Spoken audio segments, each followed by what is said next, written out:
قریبی جاننے والوں میں ایک بندے کی اولاد نہیں ہو رہی تھی، اس کو باقاعدہ خواب آئی، وہ دوسرے ملک میں تھا کہ بھئی پاکستان جاؤ، فلاں مزار پہ حاضری دو، تمہیں اللہ تعالیٰ اولاد دے دے گا۔ وہ اسپیشل آیا پاکستان اسی کام کے لیے۔ آگے سے اس کی خوش قسمتی کہ وہ آیا جب اس سے اگلے دن میرے درس میں آ گیا، ابھی دربار تک پہنچا نہیں تھا وہ۔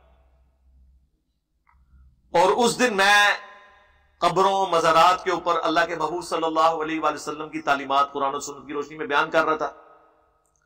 وہ آیا ہفتے کے لیے، ہفتے بعد جب واپس جانے لگا تو اس نے مجھے بتایا کہ جی میں تو اس کام کے لیے آیا تھا، لیکن وہ آپ کا درس سننے کے بعد نا میں تو اس چکر میں پڑھوں گا ہی نہیں، اولاد ہونی ہے ہو نہیں ہونی یہ تو اللہ کے فیصلے ہیں۔ سورہ شورا میں اینڈ پہ آتا ہے نا، اللہ جسے چاہتا ہے بیٹے دیتا ہے، جسے چاہتا ہے بیٹیاں دیتا ہے، جسے چاہتا ہے دونوں دیتا ہے، جسے چاہتا ہے بے اولاد رکھتا ہے۔ رسول اللہ کی ساری بیویاں بے اولاد ہیں نا، سوائے حضرت خدیجہ کے یا ماریہ قبطیہ سے ایک ابراہیم پیدا ہوئے، تو کیا باقی عورتوں کی خواہش نہیں تھی کہ ان کی اولاد ہوتی؟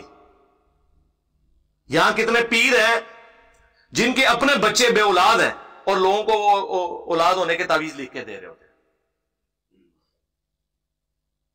اس طریقے سے ہوتا ہے۔ اچھا خیر وہ واپس چلا گیا، واپس گیا جا کے اس نے ٹیسٹ کرایا تو پریگنینسی پازیٹیو آ چکی بھی تھی، اور پریگنینسی وہ جو اس نے خواب دیکھا تھا اس سے پہلے کی ٹھہر چکی بھی تھی، لیکن آپ کو پتا ہے کچھ عرصے بعد پتا چلتا ہے۔ تو شیطان کو تو یہ پتا چل گیا کہ یہ اس کی بیوی پریگننٹ ہو چکی ہے، وہ ایک بابے کے کھاتے میں اسے ڈالنے لگا تھا۔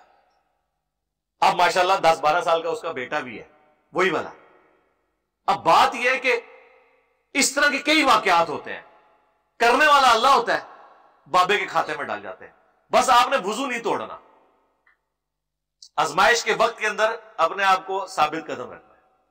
میں نے پہلے بھی ایک